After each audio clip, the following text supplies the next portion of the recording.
A very good evening to all of you. आप सभी प्यारे व्यूअर्स का वार्म वेलकम है वाईटी के एडिटोरियल क्लास में। मेरा नाम है अमन बहल, पेशे से मैं गवर्नमेंट सर्वेंट हूँ एसएससी सीजीएल के थ्रू। और इन क्लासेस के ज़रिए मैं आपको बताता हूँ कैसे कोई भी लड़का या लड़की हिंदी मीडियम का होने के बावजूद इंग्लिश को ढंग से टैकल कर सकता है अपने एग्जाम्स में।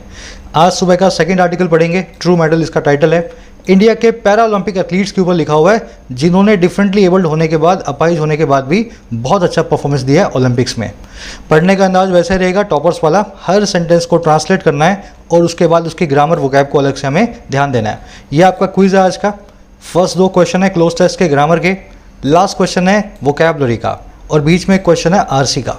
पूरे मन से पढ़ो और इस क्विज को अटेम्प्ट करो। 4 में से 4 मार्क्स मिलने चाहिए आपको। अगले आधे घंटे का इन्वेस्टमेंट आपका टाइम का ऐसा ही होना चाहिए।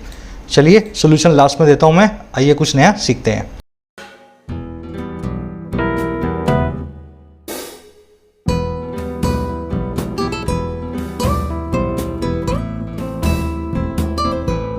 कह रहा है ट्रू मेटल। देखिए ट्रू मतलब सच्चा और मेटल का मतलब होता है करेज, आपकी साहस, बहादुरी, स्टेमिना, ब्रेवरी। इसको हिंदी में लोहा भी बोलते हैं। आपने कहावत सुनी होगी ना, उसने अपना लोहा मनवा लिया। अब ये लोहा, ये मेटल वाला लोहा नहीं है, METAL मेटल। ये होती है धातु, जैसे आयरन एक मेटल है, जैसे कॉपर एक मेटल है ना। ये धातुएं अलग हैं, इसकी बात नहीं कर रहे हम।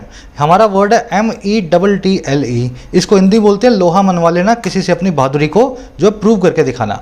तो कह रहे ट्रू मेटल, सच्चा लोहा किसी ने मनवाया है, किसी ने अपनी बहादुरी को प्रूव किया है। बात कर रहा है इंडिया के पैरा ओलंपिक एथलीट्स की।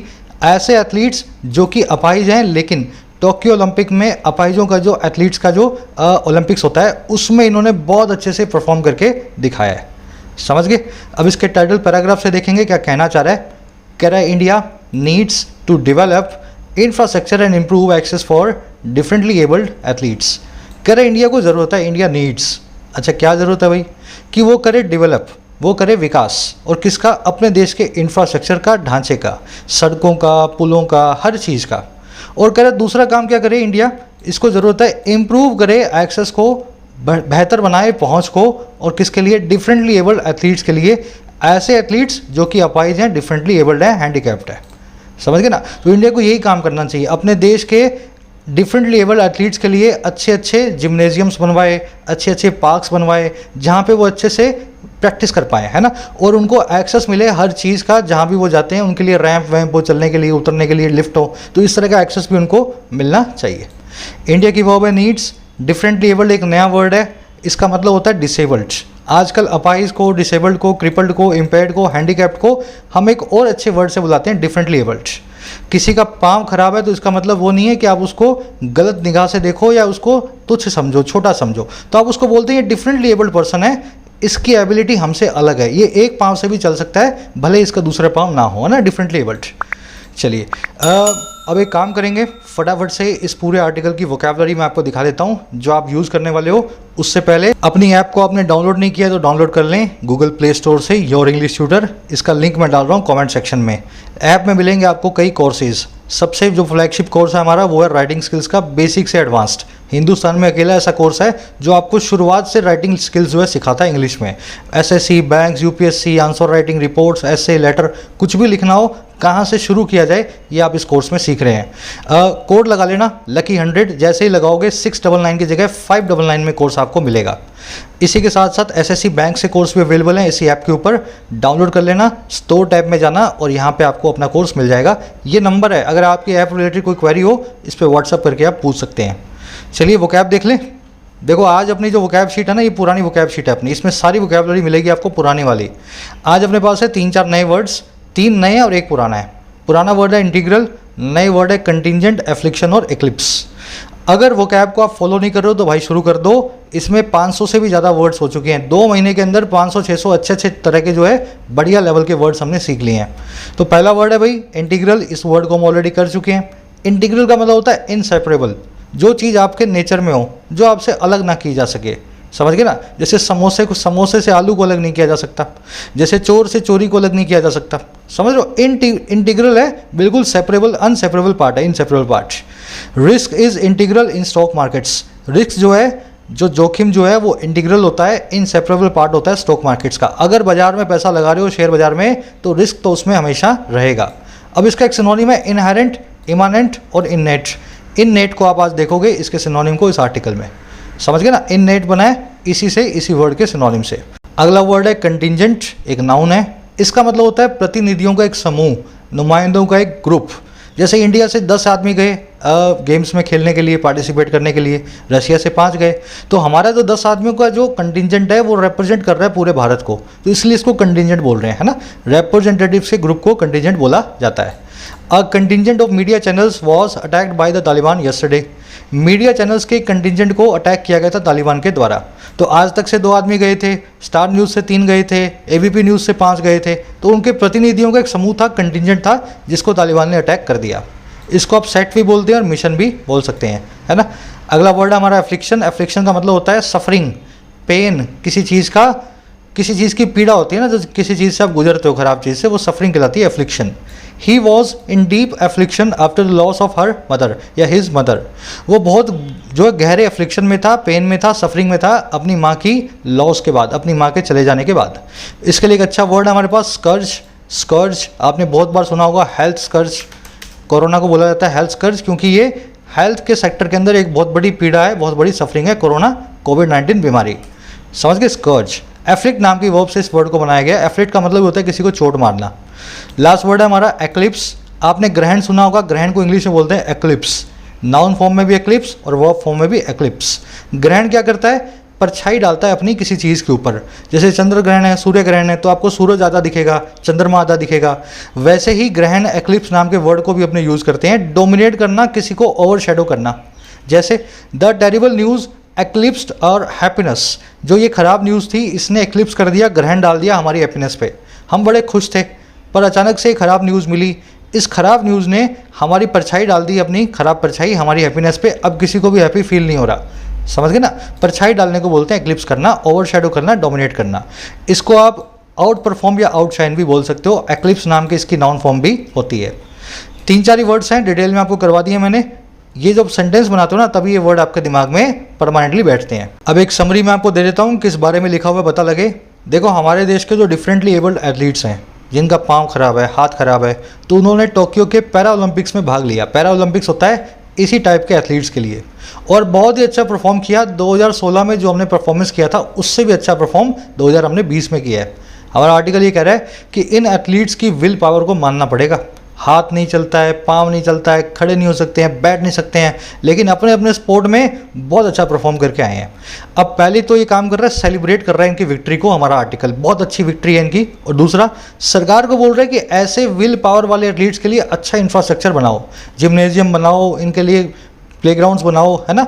कुछ ऐसा करो कि ये और अच्छे से चमके। इनकी विल पावर बहुत मजबूत है, इसी को आपको फ़ायदा उठाना है। वर्ल्ड प्लेटफॉर्म पे इंडिया को पहचान दिलाएंगे। बस यही आज इसकी समरी है।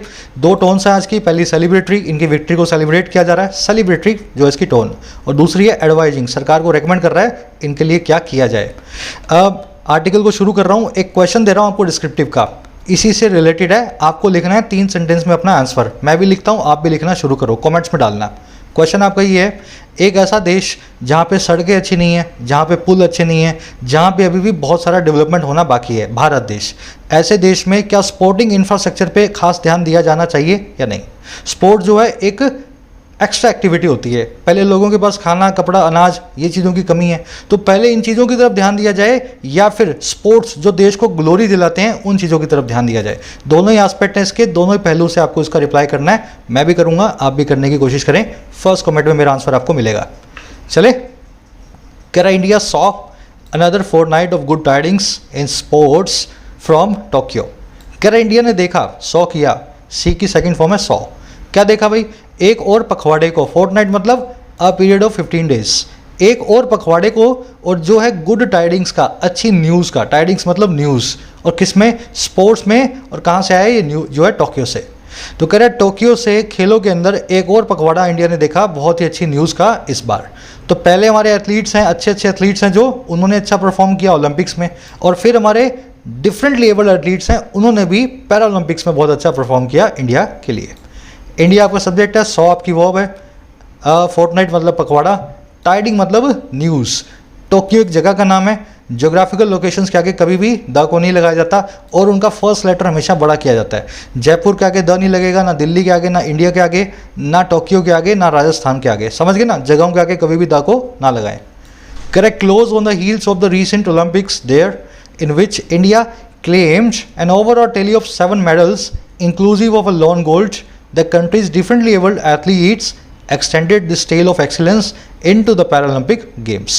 अब वही बता रहा है इन डिफरेंटली एबल्ड एथलीट्स ने क्या काम करके दिखाया है। कह रहा है बिल्कुल ऑन द हील्स ऑफ, देखो हील मतलब एडी, अगर आप किसी की हील्स पे हो तो उसके पीछे पीछे हो, समझ रहे हो ना, वो आपके आगे उसकी हील उसके एडी के पास आपका पंजा है तो मतलब आप उसको फॉलो कर रहे हो। और क्लोज मतलब बहुत नज़दीकी से, कह रहे बहुत नज़दीकी से हील्स पे आते हुए बहुत नज़दीकी से पीछे करता हुआ, और किसका, रिसेंटली कंक्लूडेड ओलंपिक्स का, वहीं पे टोक्यो में। कह रहा है जिसके अंदर ओलंपिक्स में इन विच इंडिया ने क्लेम कर लिया था कुल मिलाकर के एक टोटल को टैली को 7 मेडल्स की, जिसमें इंक्लूसिव है, शामिल है एक लॉन गोल्ड, अकेला गोल्ड मेडल। कह रहा है इसके बिल्कुल पीछे आते हुए, इसके बिल्कुल बाद में निकलते हुए जो कंट्री के डिफरेंटली एबल्ड एथलीट्स हैं, जो कंट्री के अपाहिज एथलीट्स हैं, उन्होंने एक्सटेंड कर दिया इस टेल को, इस कहानी को, जो है एक्सीलेंस की, महानता की, और किसमें, पैरा ओलंपिक गेम्स में। तो पहले तो हमारे अच्छे अच्छे एथलीट्स ने बढ़िया करके दिखाया, नीरज है जेवलिन थ्रो में, और भी दूसरे एथलीट्स हैं, रवि हैं, इनके बिल्कुल पीछे पीछे आते हुए हमारे पैरा ओलंपिक्स के अंदर डिफरेंटली एबल्ड एथलीट्स ने एक्सटेंड कर दिया अपनी टेल को, इसी कहानी के एक्सीलेंस को और आगे इस ओलंपिक गेम्स में, है ना, और आगे बढ़ा दिया। समझ गए। इंडिया की वो क्लेम्ड डिफरेंटली एबल्ड एथलीट्स की वो एक्सटेंडेड, टैली का मतलब होता है सम या टोटल। मैं आप देख रहे हो कि कभी कभी एथलीट्स को अपाइज बोल रहा हूँ, ये मैं आपके अंडरस्टैंडिंग के लिए बोल रहा हूँ, लेकिन अपाइज नहीं बोलना चाहिए, ये वर्ड गलत है। इस वर्ड को आप अपनी बोलचाल की भाषा में यूज़ ना करें। अभी आप बोलेंगे किसी को क्रिपल्ड या डिफरेंटली एबल्ड, दो में से एक ही वर्ड यूज़ करें। अपाइज मैं बोल रहा हूँ, सिर्फ आपको हिंदी में समझ आए डिफरेंटली एबल्ड क्या होता है। समझ गए ना। चलो, कह रहे the quadrilateral event which concluded at the Japanese capital on Sunday witnessed an exemplary show by these athletes representing 2.2% of India's population who are differently abled। अब बता रहे हैं ये जो एथलीट्स हैं भारत में कितने टका हैं, कितनी परसेंट पॉपुलेशन इन एथलीट से बनी है। कह रहे हैं ये जो क्वाड्रिलेटरल इवेंट है ना, 4 साल में एक बार होने वाला जो इवेंट है, और कौन सा इवेंट, जो अभी अभी कंक्लूड हुआ, अभी अभी ख़त्म हुआ, समाप्त हुआ, और कहाँ पे, जापान की कैपिटल में टोक्यो में, और कब, संडे को। कह रहा है इस इवेंट ने ना विटनेस किया, इस इवेंट, ये इवेंट जो है साक्षी बना, इसने देखा, गवाही दी एक एग्जाम्पलरी शो की, एक ऐसा शो जिसका एग्जाम्पल, जो अपने आप में एक एग्जाम्पल है, अपने आप में एक आइडियल है ना, बहुत ही शानदार शो का एक गवाह बना। और किनके द्वारा, इन्हीं एथलीट्स के द्वारा जो रिप्रेजेंट करते हैं 2.2% भारत की पॉपुलेशन को, और वो पॉपुलेशन जो कि डिफरेंटली एबल्ड है, जो कि अपाइज हैं। समझ गए। तो ये 4 सालों में होने वाला टोक्यो पैरा ओलंपिक्स है जो संडे को ख़त्म हुआ है। इसको, इस ओलंपिक पैरा ओलंपिक शो में बहुत अच्छा जो है शो दिखाया है इन जो है डिफरेंटली एबल्ड एथलीट्स ने, जो इंडिया में सिर्फ 2.2% है।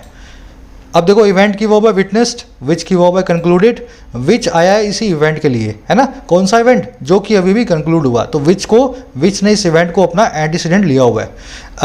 हु की वो है आर, रिप्रेजेंटिंग यहाँ पे जो है एडजेक्टिव है, वो वाले एथलीट्स जो रिप्रेजेंट कर रहे हैं, जो प्रतिनिधि बन रहे हैं 2.2% जो है प्रतिशत हमारी पॉपुलेशन का। क्वाड्रिनियल, इस वर्ड को ध्यान से देखें। देखो, इंग्लिश में 2 तरह के वर्ड्स हैं, एक है एनुअल, एक है इनियल। इन दोनों में सबको होती है कन्फ्यूजन। पहला वर्ड है बाई एनुअल और दूसरा वर्ड है बाई इनियल। अपने मन से पूछ के बताओ मुझे, दोनों में कुछ फ़र्क आपको लगता है या नहीं लगता? मेरे ख्याल से नहीं लगता होगा, ज़्यादातर लोगों को नहीं लगता। पहला वर्ड है बाई एनुअल, दूसरा वर्ड है बाई इनियल। देखिए, बाई एनुअल का मतलब है साल में 2 बार, लिख नहीं रहा हूँ, समझ लेना, साल में 2 बार मतलब 6-6 महीने से। और बाई एनुअल का मतलब है 2 साल में 1 बार, समझे ना। ये जब 2 साल में 4 बार होगा, ये 2 साल में सिर्फ 1 बार होगा। इनियल का मतलब होता है 1 बार, और बाई एनुअल का मतलब है साल में 2 बार। बाई मतलब 2, ट्राई एनुअल मतलब साल में 3 बार, हर 4-4 महीने से, और ट्राई इनियल का मतलब है 3 साल में 1 बार। समझ गए ना, फ़र्क है इनमें ये। क्वार्टर एनुअल मतलब हर क्वार्टर में, हर 3 महीने से जो चीज़ हो वो क्वाड्रेनियल होती है, साल में 4 बार होती है वो क्वाड्रेनियल होती है। और क्वाड्रेनियल मतलब जो 4 साल में 1 बार हो। ये तो साल में 4 बार हो रहा है और ये 4 साल में 1 बार हो रहा है, समझ गए ना। तो इनमें एनुअल और इनियल में ही फ़र्क आपको करना सीखना है। अब ये क्वाड्रेनियल इवेंट है, ये साल में 4 बार नहीं होता, ये ओलंपिक्स है, ये 4 साल में 1 बार होता है ना, क्वाड्रेनियल ना कि एनुअल। चलो इस पे कंफ्यूजन मत करना, क्वेश्चन बनेंगे इस पे अच्छे अच्छे। चलो आगे बढ़ते हैं। लाइक और शेयर कर दिया करो, मैं बोलता नहीं हूँ, भूल जाता हूँ, आप भी भूल जाते हो, है ना। अच्छा लगता है कंटेंट, कुछ सीख रहे हो तो लाइक और शेयर करके यूट्यूब को आप ये बताते हो कि ये कंटेंट दूसरे स्टूडेंट्स भी देख सकते हैं। कह रहा है India finished 24th in the table with 19 medals that featured 5 golds, 8 silvers and 6 bronzes। कह रहा है इंडिया फिनिश किया 24वें पायदान में इसी टेबल के अंदर 19 मेडल्स के साथ, जिसमें फीचर हुए थे, इंक्लूडेड थे 5 गोल्ड, 8 सिल्वर और 6 ब्रॉन्ज मेडल्स। सिंपल सेंटेंस है, India subject finished verb, that की वर्ब है फीचर्ड। कह रहा this was India's finest outing at the para Olympics and eclipsed the previous best of 4 medals at the Rio de Janeiro edition in 16। कह रहा ये जो था ओलंपिक्स, कह रहा ये इंडिया का फाइनेस्ट आउटिंग था, इंडिया की आज तक की सबसे बढ़िया आउटिंग थी। आउटिंग का मतलब होता है वैकेशन, पिकनिक। जब इंडिया बाहर निकला है, इंडियन एथलीट्स बाहर निकले हैं और कहीं से खेल के आए हैं तो एक आउटिंग की तरह ये है ना, पिकनिक की तरह है। कह रहा इंडिया की आज तक की सबसे अच्छी आउटिंग है ये पैरा ओलंपिक्स में, और इसी ने एक्लिप्स कर दिया, ग्रहण डाल दिया, इसी ने ओवरशैडो कर दिया, डिम कर दिया पहले वाले बेस्ट को जो है 4 मेडल्स का, और जो हुआ था ब्राज़ील में रियो डी जेनेरियो में 2016 के अंदर। तो 2016 से 4 वाला जो है ना मेडल वाला रिकॉर्ड वो तोड़ के, प्रीवियस जो है 4 मेडल वाले को तोड़ के हम इस बार लेकर के आए 19 मेडल्स। समझ गए। दिस की वर्ब है वॉज और दिस की दूसरी वर्ब है एक्लिप्स्ड। एक्लिप्स आप जान गए हो, किसी को ओवरशैडो करना, ग्रहण डालना, डिम करना, आउटशाइन करना, किसी अचीवमेंट को सरपास करना। चलो अब एक आपसे सवाल है मेरा, देखो सवाल तो कुछ भी नहीं है, वो सबको आना चाहिए आप में से, फिर भी जिनको नहीं आता है थोड़ा अपना लेवल चेक करो आप। इंडियाज़ फाइनेस्ट, यहाँ पे फाइनेस्ट तो सुपरलेटिव डिग्री है, फिर भी द नहीं लगाया, इंडियाज़ फाइनेस्ट लिख के छोड़ दिया। ऐसी क्या जरूरत आन पड़ी कि इस द को हमें यहाँ से निकालना पड़ा। चलो सिंपल सा सवाल है, जवाब भी बहुत सिंपल है। यहाँ पे आपको मिला हुआ एक possessive, my, your, India's, Rohan's, Mohini's, कोई भी आप पजेसिव यूज़ करो, उसके बाद में द नाम का कोई भी आर्टिकल, द क्या अ क्या कोई भी आर्टिकल नहीं आता। तो इंडियाज़ द फाइनेस्ट हम लिख ही नहीं सकते, क्योंकि इंडियाज़ आने के बाद द आने का कोई स्कोप बचता ही नहीं है, ठीक है ना। पजेसिव के बाद नो आर्टिकल्स। कह रहा है in a nation where sporting culture is sacrificed at the altar of academic excellence, any news about success on the turf has to be treated as a system altering result. अब बता रहा है हकीकत, सच्चाई क्या है हमारे देश की। कह रहा है एक ऐसा देश, एक नेशन जहाँ पे स्पोर्टिंग कल्चर जो है, खेलने का जो कल्चर है वो सेक्रीफाइस होता है, उसकी बलि दी जाती है, बलिदान होता है वेदी पे, आल्टर पे एकेडमिक एक्सीलेंस की। अब इसका मतलब क्या है? एकेडमिक मतलब पढ़ाई, एक्सीलेंस मतलब महानता। आप पढ़ाई में महानता ले आओ, स्पोर्टिंग की आपको कोई ज़रूरत नहीं है। आप पढ़ाई अच्छी करो, इसलिए आपको स्पोर्ट्स भी नहीं खिलवाए जाते। कह रहा है एक ऐसा देश जिसमें स्पोर्ट्स को सेक्रीफाइस किया जाता है इस ऑल्टर पे, इस वेदी पे, इस प्लेटफॉर्म पे जो है एकेडमिक एक्सीलेंस का। ऑल्टर क्या होता है? हवन की आहुति देने वाली वेदी को बोलते हैं ऑल्टर, जहाँ पे सेक्रीफाइस भी दिए जाते हैं। तो हमारे देश में स्पोर्ट्स को पढ़ाई के नाम पे सेक्रीफाइस किया जाता है। कह रहा है ऐसे एक देश में हुआ क्या? कह रहा है एनी न्यूज़, कोई भी न्यूज़ सक्सेस के बारे में जो टर्फ पे निकले, जो पिच पे निकले, टर्फ का मतलब है खेल का मैदान। कह रहा है उसको ट्रीट किया जाना चाहिए एक सिस्टम ऑल्टरिंग रिजल्ट के हिसाब से, एक ऐसा रिजल्ट है जो सिस्टम के ऑल्टरेशन से आया है। अगर आप ऐसा कुछ इंडिया में एक्सपेक्ट कर रहे हो कि बहुत अच्छे मेडल्स आए हैं, तो इसका मतलब क्या है? सरकार ने वास्तव में बहुत काम किया है, सिस्टम को ऑल्टर किया है, तभी ये रिजल्ट निकला है। ऐसे जो 4 के 27-29 मेडल्स नहीं हो जाते। समझ गए? स्पोर्टिंग कल्चर की वर्ब है इज सेक्रीफाइस, पैसिव वॉइस में एट द ऑल्टर ऑफ का मतलब है वेदी पे, किसी प्लेटफॉर्म पे। इसको आप इस सेंटेंस से समझोगे, many Afghans have to sacrifice their personal liberty at the altar of prospect of keeping their lives. कह रहे हैं मैनी अफगान्स, बहुत सारे अफगान्स को करना पड़ा सेक्रीफाइस, बलिदान देना पड़ा अपनी खुद की आज़ादी का, और किस पे? वेदी पे, ऑल्टर पे, जो प्रोस्पेक्ट है, जो लाइवलीहुड है, जो संभावना है अपनी जान बचाने की। तो अफगानियों के पास अब क्या ऑप्शन है? या तो जिंदा रह लो, अपनी लिबर्टी को छोड़ दो, तालिबान के सामने हथियार डाल दो, और या फिर तालिबान से लड़ लो पंजशीर में जाकर के, लेकिन आपकी जान वहाँ पे जा सकती है। तो ज़्यादा अफगानियों ने क्या बोला कि पर्सनल लिबर्टी का आहुति देने को, बलिदान देने को हम तैयार हैं, चाहे हमारी जान जो है आप बचा लो, कैसे भी करके बच जाए। समझ गए ना? ऐसे इस एट द ऑल्टर ऑफ को आप यूज़ करें। मैं सेंटेंस जानबूझ के बना करके लाता हूँ ताकि आपके दिमाग में कॉन्टेक्स्ट बैठे किसी भी वर्ड के लिए। एनी न्यूज़ की वर्ब है has to be treated. Turf का मतलब होता है खेल का मैदान, पिच या ग्राउंड। ऑल्टरिंग मतलब चेंज करने वाला, ऑल्टर का मतलब होता है चेंज। चलिए अब एक छोटा सा क्वेश्चन आपसे, इस न्यूज़ नाम के वर्ड को देख करके कुछ ट्रिगर हुआ आपके दिमाग में? कोई ग्रामर रूल होना चाहिए। अगर नहीं हुआ है तो थोड़ा सा जोर डालो, फिर मैं वो रूल आपको करवा देता हूँ। चलो, ये सारे के सारे ऐसे नाउन्स हैं, news, information, legislation, bread, paper, advice और इक्विपमेंट। और ऐड कर देता हूँ इसमें एक दो, सॉफ्टवेयर एंड हार्डवेयर। ये सभी के सभी नाउन्स काउंट नहीं किए जा सकते। आप बोलोगे सर मैं तो कर सकता हूँ, पेपर को काउंट कर सकता हूँ, 5 पेपर हैं मेरे पास, 4 ब्रेड हैं। लेजिस्लेशन मतलब कानून, 2 न्यूज़ हैं, 5 सॉफ्टवेयर हैं, 2 हार्डवेयर हैं, मैं तो कर सकता हूँ। भाई आप कर सकते हो हिंदी में, उर्दू में, लेकिन इंग्लिश वाले अंग्रेज नहीं कर सकते। वो उनके लिए अनकाउंटेबल नाउन्स की तरह इनको ट्रीट करते हैं। अब इसका सीधा सा मतलब क्या है, अगर ये अनकाउंटेबल नाउन्स है तो इनके आगे कभी भी एस नहीं आएगा। इन सभी नाउन्स के बाद में कभी भी आप एस को नहीं देखोगे। और दूसरी चीज़, इनको आप कभी काउंट करने की कोशिश भी नहीं करोगे। अब सेंटेंस देखते हैं। Both the news were disheartening. दोनों ही न्यूज़ जो हैं डिसहार्टनिंग थी, बहुत ही दिल को तोड़ने वाली थी। न्यूज़ कितनी थी? 2। अरे 2 न्यूज़ थी तो 2 तो काउंट नहीं कर सकते न्यूज़ को, न्यूज़ तो अनकाउंटेबल है। अब क्या करें, या लिख दो both PCs of the news. तो ये पीसीज ऑफ लगाओगे ना तो इनको आप काउंट कर पाओगे। पीसीज का मतलब होता है टुकड़ा। न्यूज़ के दोनों ही हिस्से जो हैं बड़े ही डिसहार्टनिंग थे। न्यूज़ एक ही है, 2 हिस्से हैं उसके, समझ गए ना, इस तरीके से। वैसे ही she had 3 breads in the breakfast today. आज ब्रेकफास्ट में उसने 3 ब्रेड्स खाई हैं।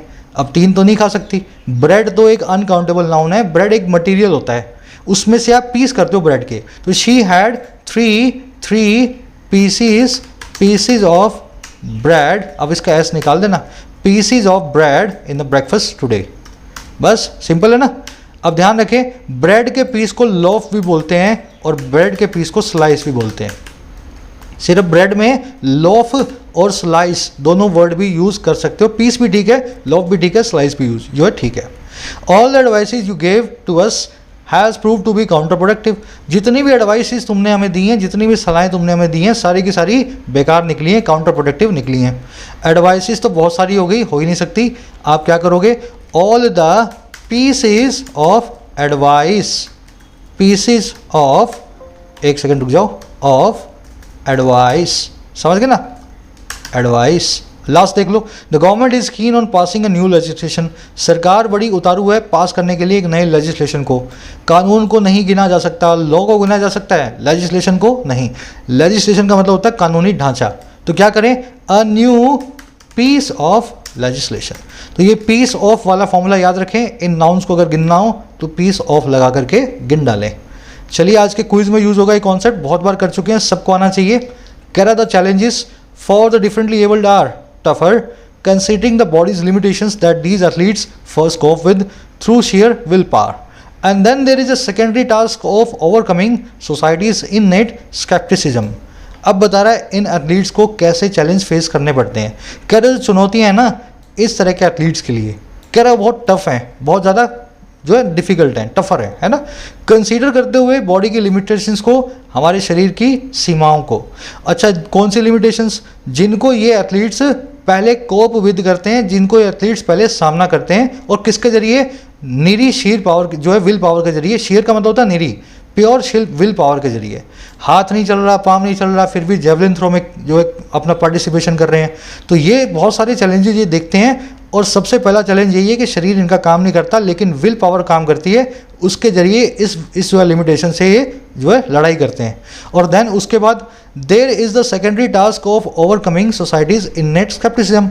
एक दूसरा टास्क भी है इनके पास, सेकेंडरी टास्क, जो है फतेह पाने का, ओवरकम करने का, डिफीट करने का सोसाइटी के इननेट, इनसेपरेबल स्केप्टिसिज्म को, इनसेपरेबल डिसबिलीफ को। सोसाइटी क्या बोलती है? हमारे दोनों पाँव हैं, हम ही नहीं कर पाए जेवलिन थ्रो, तुम्हारा तो एक पाँव है, तुम कैसे करोगे? हमारा समाज कुछ इसी तरह का है। अच्छा, गेम्स खेलते हो, पढ़ाई नहीं करते हो, समझ गए ना। तो दूसरा इनके पास सेकेंडरी टास्क होता है अपने अपाइज पने के बावजूद समाज से लड़ने का, उनके डिसबिलीफ से, उनके स्केप्टिसिज्म से लड़ाई करने का, ओवरकम करने का। समझ गए? खोल के समझा दिया सेंटेंस मैंने आपको। अब इसकी स्ट्रक्चर देखेंगे। चैलेंजेस की वर्ब है आर, दीज एथलीट्स की वर्ब है कोप विद, सेकेंडरी टास्क की वर्ब है इज। ठीक है ना, देयर से क्लोज शुरू हुआ है, इसलिए वर्ब के बाद में सब्जेक्ट को रखा गया है। कोप विद करने का मतलब होता है किसी का सामना करना। बहुत बार आप देखोगे कोप अप विद लिखा हुआ आपको मिलेगा, अप को कभी भी ना लगाएं। कोप अप नाम की कोई वर्ब इंग्लिश में है ही नहीं। आप देखोगे ना, मैं कोप अप नहीं कर पा रहा हूँ, भाई कोप अप कुछ होता ही नहीं है। कोप विद होता है, यही जो है करेक्ट फॉर्म है इस वर्ब की, कोप विद। अब देखो कोप विद तो ठीक है, इसको आप डील विद भी बोल सकते हो, कंटेंट विद भी बोल सकते हो, टैकल विद भी बोल सकते हो, पर टैकल के साथ में विद नहीं आता। ये सब एक दूसरे के सिनोनिम है ना, deal with, content with, grapple with, tackle, लेकिन इसके बाद में विद नहीं आएगा, कोप के साथ में अप नहीं आएगा। बढ़े आगे, चलो ये क्लासिक क्वेश्चंस है, बार बार इसीलिए करवाता हूँ, इन पे आपको हर एग्जाम में कुछ ना कुछ क्वेश्चन मिल जाएंगे इन कॉन्सेप्ट्स पे। इन नेट मैंने आपको बता दिया, इनहेरेंट हो, इंट्रिंसिक हो, इंटीग्रल हो, इनसेपरेबल हो, ये वर्ड बना है इन प्लस में नेचर से। जो चीज़ आपके नेचर में बसी हुई है इननेट होगी, आप उससे अलग नहीं हो पाओगे, ना वो आपसे अलग हो पाओगी। इंडिया का समाज भी कुछ इसी तरह का सोचता है। स्केप्टिसिज्म होता है डिसबिलीफ, डाउट। कह रहा simple access audit of India's urban buildings would reveal how even a ramp essential for the differently abled is either missing or added as an afterthought. कह रहा अगर एक सिंपल सी access audit आपने की, access audit का मतलब है आप देखोगे इनको कितना एक्सेस मिला हुआ है, कितनी इनके पास पहुंच है चीज़ों के लिए, और किसकी, इंडिया की शहरी बिल्डिंग्स की। कह रहा है ये रिवील करेगी कितना, हाउ, कैसे, यहाँ तक कि एक रैंप जो है ना, जो एसेंशियल है, ज़रूरी है इस तरह के एथलीट्स के लिए, डिफरेंट एबल्ड के लिए, वो या तो मिसिंग है या फिर वो ऐड किया जाता है बाद में, आफ्टर थॉट के तौर पे, बिल्डिंग बन जाने के बाद। तो रैंप क्या होता है, जिस पे व्हील चेयर चल सके। आप ज़्यादातर बिल्डिंग्स में रैंप को नहीं देखोगे, लेकिन वेस्टर्न कंट्रीज़ में जाओ, जितना ज़रूरी वहाँ सीढ़ियाँ बनाना है उतना ज़रूरी वहाँ रैंप बनाना भी होता है। तो अगर आप एक्सेस ऑडिट करवा लो इंडिया की अर्बन बिल्डिंग्स की, तो आप यही पाओगे, रैंप या तो मिलेगा नहीं या फिर बिल्डिंग बनाने के बहुत वक्त बाद ज़रूरत के हिसाब से बनवाया जाता है। एक्सेस ऑडिट की वर्ब है वुड रिवील, रैंप की वर्ब है इज, एसेंशियल का मतलब है ज़रूरी, आफ्टर थॉट मतलब an addition made after the original plan. पहले तो आपने पूरी बिल्डिंग बना ली, बाद में लगा यार यहाँ पे कमरा और बनाना है, तो वो कमरा आफ्टर थॉट है, बाद में आने वाली आपकी थॉट है ना, ओरिजिनल थॉट नहीं है। समझ गए। कह रहा इन 2016 an audit initiated by government agencies did not find a single building that was completely accessible to the differently abled। कह रहा 2016 में एक ऑडिट जो इनिशिएट की गई थी सरकार की एजेंसियों के द्वारा, कह रहा इसने नहीं पाया एक भी बिल्डिंग को जो कम्प्लीटली एक्सेसिबल हो डिफरेंटली एबल्ड के लिए। तो भारत में एक भी ऐसी बिल्डिंग नहीं है, इस ऑडिट में ऐसा पाया, जिस बिल्डिंग के अंदर कोई भी अपाहिज आदमी, डिफरेंटली एबल्ड आदमी अपनी व्हील चेयर लेकर के हर जगह जा सके। ऐसी बिल्डिंग्स आपको वेस्टर्न कंट्रीज़ में जगह जगह मिलेंगी, है ना, ये भी एक फैक्ट है। ऑडिट की वर्ब है डिड नॉट फाइंड, दैट की वर्ब है वॉज, एक्सेसिबल मतलब किसी चीज़ के लिए आपकी पहुंच होती है तो एक्सेस के बाद में अपने टू लगा के बताते हैं। चलिए आगे बढ़े। कह रहा seen in this context what India's para Olympic contingent achieved is mind boggling.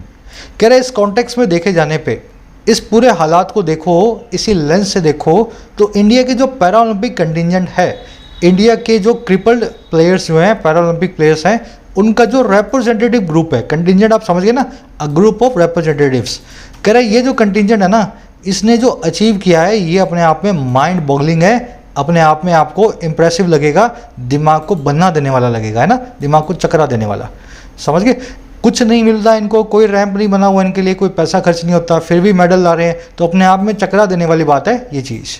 Contingent की वर्ब है अचीव्ड, ये जो इज़ है ना, ये पूरे वर्ड वाले क्लोज की वर्ब है। जो भी इन्होंने अचीव किया वो माइंड ब्लॉगिंग है। Word India's para Olympic contingent achieved is mind boggling. चलो और आगे बढ़े। सीन यहाँ पे पास्ट पार्टिसिपल फ्रेज बना रहा है, सीन इन दिस कॉन्टेक्स्ट। कह रहा this was a leap of faith mounted on endless hours at grounds and inside gymnasiums while sharpening muscle memory. अब बता रहे ये हुआ कैसे होगा। कह रहे ये एक लीप ऑफ फेथ थी, ये जो काम इन्होंने करके दिखाया ना, ये अपने आप में एक लीप ऑफ फेथ है। ये मैं आपको भी बताऊंगा क्या होता है। कह रहे वो लीप ऑफ फेथ है जो माउंटेड है, जो सवार है, सवारी कर रही है उन एंडलेस आवर्स की, उन कभी ना ख़त्म होने वाले घंटों की, जो ग्राउंड में और जिम्नेजियम के अंदर होते हैं, जब ये शार्पन कर रहे होते हैं और ज़्यादा नुकीला बना रहे होते हैं अपनी मसल मेमोरी को। ये कैसे किया इन्होंने, ये एक लीप ऑफ फेथ के तौर पे किया है। हज़ारों घंटों को जिम में और ग्राउंड्स में गंवा करके, इन्वेस्ट करके अपनी मसल मेमोरी को इन्होंने शार्प किया और अच्छा जो है तेज़ बनाया है। अब देखो ये सेंटेंस बना कैसे है। दिस की वर्ब है वॉज, शार्पनिंग जो है प्रेजेंट पार्टिसिपल साइमल्टेनियस एक्शन है। माउंट का मतलब होता है सवार होना, किसी की बैक पे होना। लीप ऑफ फेथ को आप इस सेंटेंस को, इस फ्रेज को आप इससे समझेंगे, किसी को बोला जाए भाई यहाँ से वहाँ चले जाओ, क्या वो आदमी जाएगा? कभी नहीं जाएगा। यहाँ से वहाँ जाना हो जाएगा? नहीं जाएगा। ये कौन कर सकता है? जिसके अंदर भरोसा हो अपने ऊपर, जो लीप ले, एक उछाल ले फेथ वाली, भरोसे वाली, वो पर्सन लेता है लीप ऑफ फेथ। समझ गए ना। आपको अपने ऊपर भरोसा होगा ना तभी ये काम कर पाओगे आप, नहीं तो कोई इंसान इस तरह का काम नहीं करता।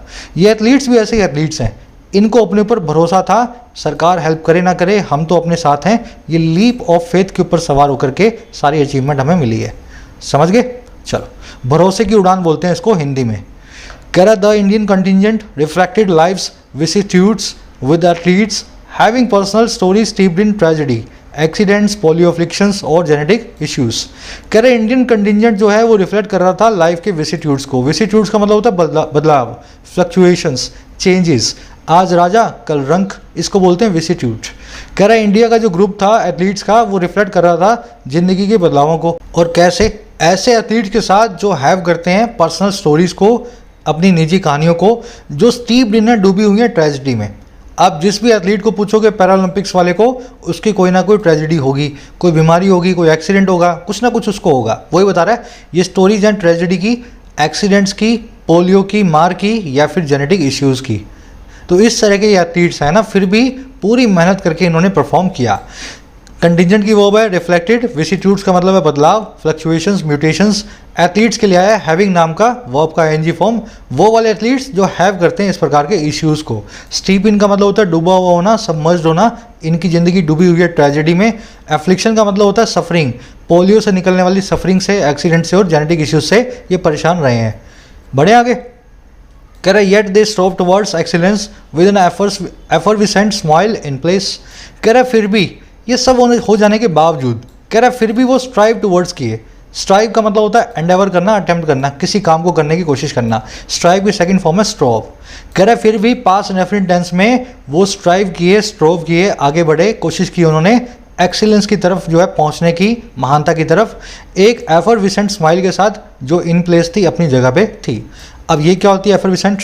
हर वो चीज़ एफर्विसेंट है जो फुल ऑफ हाई स्पिरिट्स है, जो उबाल खाती हुई है। एफर्विसेंट वर्ड का मतलब होता है उबाल खाता हुआ कोई भी चीज़। जैसे आपने दूध पानी को उबलने रखा है ना, तो उसमें बुलबुले उठेंगे, तो आप बोल सकते हैं दिस इज़ एफर्विसेंट वाटर। अगर आप कोई बॉटल खोल रहे हो कोला की, तो उसमें से बुलबुले निकलेंगे, दैट इज़ एफर्विसेंट कोला, है ना। और अगर आपकी ज़िंदगी में आप एफर्विसेंस देख रहे हो तो आपकी ज़िंदगी में भी बहुत जो है बबल्स हैं, आप हाई स्पिरिट्स वाले हो। ये एथलीट्स ऐसे ही हैं, एफर्विसेंट स्माइल के साथ में खेलने गए। देखिए वो है स्ट्रोव टुवर्ड्स। कह रहा है be it athletes where javelin throws are the toss of the month और बैडमिंटन और shooting, India had its moments of splendour. अब बता रहे हैं इन्होंने हर फील्ड में परफॉर्म करके दिखाया है। कह रहे चाहे बात लो एथलेटिक्स की, जहाँ पे जेवलिन थ्रोर्स जो हैं वो इस मंथ के टोस्ट हैं। टोस्ट का मतलब होता है सेलिब्रिटी। वैसे तो ब्रेड के टुकड़े को भी टोस्ट बोलते हैं, लेकिन सेलिब्रिटी को भी टोस्ट बोला जाता है इंग्लिश में। कह रहे चाहे बात हो एथलेटिक्स की, जहाँ पे जेवलिन थ्रो जो हैं वो पूरे मंथ के जेवलिन थ्रो के जो प्लेयर्स हैं पूरे मंथ के सेलिब्रिटी बने हुए हैं, और या फिर बैडमिंटन की हो और या फिर शूटिंग की हो। इंडिया की मोमेंट्स थी स्प्लेंडर की। इंडिया ने अपनी मोमेंट्स को, अपने उन पलों को जिया जो बड़ी महानता के थे, मैजेस्टी के थे, स्प्लेंडर के थे, एकदम ब्रिलियंस के थे। समझ गए ना। तो हर गेम में हमें कुछ ना कुछ मेडल्स मिले हैं। थ्रोल्स की वर्ब है आर, इंडिया की वर्ब है हैड, स्प्लेंडर का मतलब होता है मैजेस्टी, ब्रिलियंस। टोस्ट मैंने आपको बता दिया, when you are toast of the month, तो मतलब समझ लेना आप पूरे मंथ के लिए पूरी दुनिया में या पूरे भारत में फेमस हो चुके हो, एक सेलिब्रिटी बन चुके हो। कह रहा था 5 gold medallist Sumit Antil, Pramod Bhagat, Krishna Nagar, Manish Narwal and Avani Lekhara led from the front and last named 19-year-old shooter also won a bronze. कह रहा है ये 5 गोल्ड मेडलिस्ट हैं जो ये पाँचों के पाँचों, इन्होंने लीड किया पास्ट टेंस में लेड, और कहाँ से? सामने से। इन्होंने मोर्चा संभाला सामने से, लीड फ्रॉम द फ्रंट किया। और जो लास्ट नेम्ड है, आखिरी जो नाम्ड है, जो 19 साल की एक लड़की है, 19-year-old शूटर है, इसने वॉन किया एक ब्रॉन्ज को, है ना। इसने एक ब्रॉन्ज को भी साथ ही साथ वॉन किया। तो ना केवल गोल्ड, अवनी के पास एक ब्रॉन्ज भी आया। समझ गए। मेडलिस्ट की वर्ब है लेड, लास्ट नेम्ड की वर्ब है वॉन। कह रहा India drew a blank in shooting and the preceding Olympics but the differently abled added 5 medals. कह रहा इंडिया ने ड्रॉ किया एक ब्लैंक को। ड्रॉ ब्लैंक का मतलब होता है गोल अंडा आना। इंडिया को गोल अंडा मिला, नील बटे सन्नाटा मिला शूटिंग में पहले वाले ओलंपिक्स के अंदर, है ना, प्रीसीडिंग ओलंपिक्स में। कह रहा लेकिन डिफरेंटली एबल्ड जो एथलीट्स हैं उन्होंने ऐड कर दिया 5 मेडल्स को शूटिंग के अंदर। तो इस साल ओलंपिक्स में हमें कोई अभिनव बिंद्रा नहीं मिला, है ना, कोई भी शूटर अच्छा नहीं मिला जो अच्छे से हमें मेडल ला करके दिखाए, लेकिन डिफरेंटली एबल्ड वालों ने 5 मेडल शूटिंग में ला करके दिए। समझ रहे हो ना, कहानी की तरह है सारा। इंडिया की वर्ब है Drew a blank, draw blank का मतलब नील बटे सन्नाटा, लेकर के आना। डिफरेंटली एबल्ड का मतलब होता है आप जानते हो, और इसकी वर्ब है एडेड। कह रहा the coaches, the Paralympic committee of India and sports ministry played there parts while India excelled in a championship held in the shadow of a pandemic। आगे करें इन तीनों ने, कोचेज ने, पैरालंपिक कमेटी ने, sports ministry ने, इन सब ने play किया अपने पार्ट को, अपनी भूमिका को अदा किया।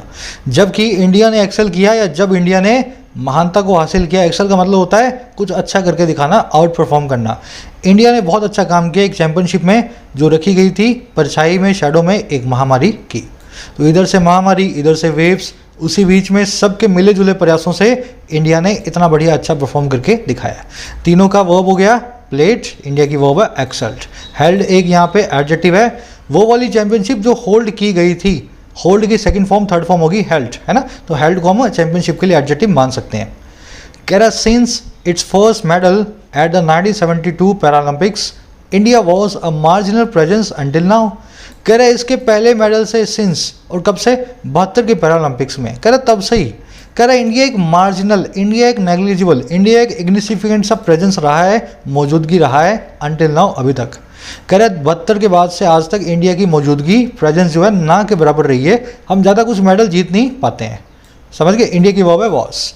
मार्जिनल का मतलब होता है माइनर, नेग्लिजिबल, इनसिग्निफिकेंट, जिसको आप कंसीडर ना कर पाएँ। इसका बिल्कुल उल्टा होता है, इसका बिल्कुल उल्टा होता है सब्सटेंशियल। सब्सटेंशियल मतलब जो कंसीडरेबल हो, बस कंसीडरेबल, सब्सटेंशियल, इसके क्या हो गए, एंटोनिम्स हो गए। तो इंडिया वॉज ए प्रेजेंस और इंडिया हैड ए प्रेजेंस, या India has had a presence, ये भी बिल्कुल ठीक होता। ये वॉज भी ठीक है और हैज भी यहाँ पे ठीक होता। कह रहा reflexive rewards exercise is on from various governments and the corporate sector. अब बता रहा है देश की अच्छाई भी और बुराई भी एक ही लाइन में पता लग जाएगी। कह रहा है एक रिफ्लेक्सिव रिवॉर्ड्स एक्सरसाइज जो है वो ऑन है, वो जारी है। अब ये क्या होती है, रिफ्लेक्स के हिसाब से रिवॉर्ड देना। रिफ्लेक्स क्या होती है, आपकी प्रतिक्रिया, आपका रिस्पॉन्स। आपको मैंने मारा, आपने मुझे मारा, ये आपकी रिफ्लेक्सिव रिस्पॉन्स है। आप मुझे मारने वाले नहीं थे, लेकिन आपका रिस्पॉन्स निकल कर क्या है कि आपने मुझे मारा। तो ऐसे ही हम रिवॉर्ड्स भी रिस्पॉन्स दे करके देते हैं। पहले एथलीट्स कुछ जीतेगा, विन करेगा, उसके बाद उसको हम जो है कुछ पैसा देंगे, अवार्ड देंगे। कह रहा है ऐसी जो एक्सरसाइज है ना वो ऑन है, जारी है, अलग अलग सरकारों और कॉरपोरेट सेक्टर के द्वारा। ये बात अच्छी भी है और बुरी भी है। जीतने के बाद दिया आपने, अच्छी बात है, लेकिन जीतने से पहले भी तो सपोर्ट करना था ना। रिफ्लेक्सिव रिवॉर्ड एक्सरसाइज यही कहलाती है। चलो, एक्सरसाइज की वर्ब इज ऑन, यहाँ पे एक एडजेक्टिव काम कर रहा है। कह रहा if a percentage of those riches are allocated to improve sports infrastructure for the differently abled, India will have more reasons for cheer in the coming years. कह रहा है मात्र 1%, 1% जो है इन रिचेज़ का, इन सारे पैसों का, इन सारी धन दौलत का जो इनको दी जा रही है। कह रहा है 1% जो है ना, 10-20% भी अगर आप एलोकेट कर दें इंप्रूव करने में स्पोर्ट्स इंफ्रास्ट्रक्चर को इन क्रिपल्ड डिफरेंटली एबल्ड एथलीट्स के लिए, तो कह रहा है इंडिया के पास और भी रीजन्स होंगे खुशी मनाने के, चीयर करने के आने वाले ईयर्स में। तो बाद में मत दो, या दे रहे हो तो अच्छी बात है, लेकिन पहले भी इसका एक छोटा सा परसेंटेज इनको दो, इंफ्रास्ट्रक्चर को अच्छा करो, इनको सपोर्ट करो, और अच्छे से मेडल्स आपको ला करके दिखाएंगे। समझ गए। परसेंटेज की वर्ब है आर एलोकेटेड, रिचेस का मतलब है धन दौलत, इंडिया की वर्ब है विल हैव, चीयर का मतलब होता है खुशी, है ना, चीयर। चलो, अब परसेंटेज पे एक छोटा सा कॉन्सेप्ट बनता है ग्रामर का, फटाफट देखेंगे। देखो, परसेंटेज और प्रोपोर्शन, इंग्लिश में दो ऐसे वर्ब्स हैं जिनके बाद में ऑफ के बाद में जो आ रहा है ना, जो नाउन आ रहा है, उसके हिसाब से इनको वर्ब आपको देनी है। परसेंटेज और प्रोपोर्शन इंग्लिश में दो ऐसे वर्ड्स हैं, इनके बाद में जो ऑफ के बाद में नाउन आए उसके हिसाब से ये वर्ब लेंगे। अगर परसेंटेज प्रोपोर्शन के बाद में, ऑफ के बाद में सिंगुलर या अनकाउंटेबल नाउन आ रहा है तो सिंगुलर वर्ब को आपको लगाना है, और परसेंटेज प्रोपोर्शन के बाद में, ऑफ के बाद में प्लूरल नाउन आ रहा है तो आप प्लूरल वर्ब को लगाएंगे। याद रखें, सेकंड वाले केस में सिंगुलर वर्ब भी गलत नहीं होती है, लेकिन प्लूरल वर्ब जो है प्रेफर होती है। मैं आपको यूज़ करके दिखाता हूँ। 30% या a large proportion of my salary is या आर स्पेंड ऑन रेंट। मेरी सैलरी का एक बहुत बड़ा हिस्सा जो है स्पेंड होता है रेंट पे, खर्च किया जाता है रेंट पे। सैलरी को काउंट नहीं कर सकते हो, सैलरी को पैसों में काउंट करना पड़ेगा। जब भी चीज़ को किसी दूसरी यूनिट में काउंट करना पड़े वो चीज़ अनकाउंटेबल होती है। जैसे दूध को लीटर में काउंट करना पड़ेगा, शुगर को किलो में काउंट करना पड़ेगा, सैलरी को पैसों में काउंट करना पड़ेगा।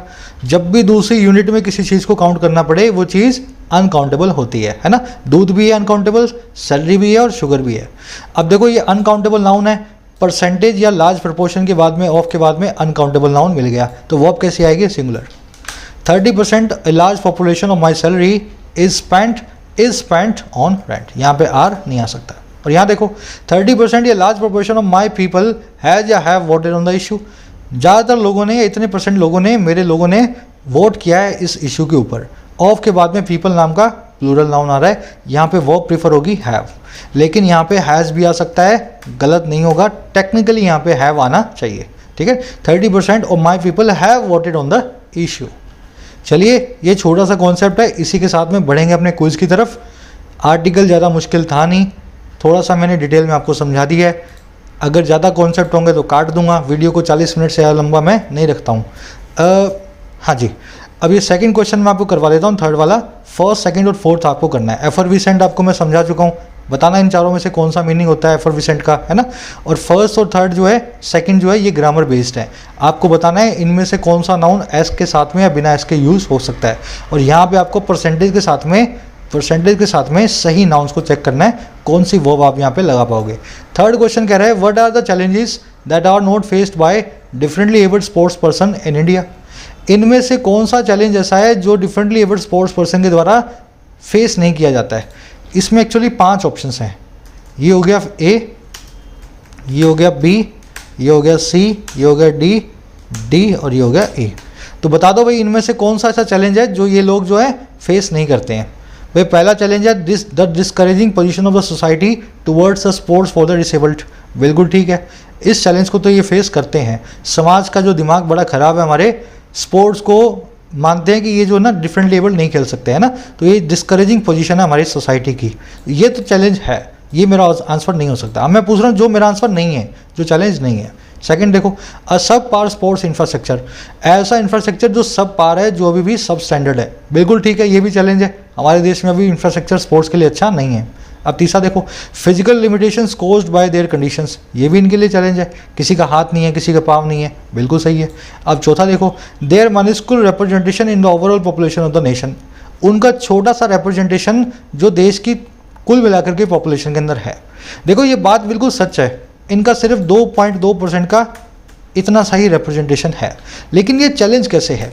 आप इस आर्टिकल को पढ़ोगे तो कहीं भी आपको लिखा हुआ नहीं मिलेगा कि कम रिप्रेजेंटेशन की वजह से इनको कोई चैलेंज फेस करना पड़ता है। समझ गए ना?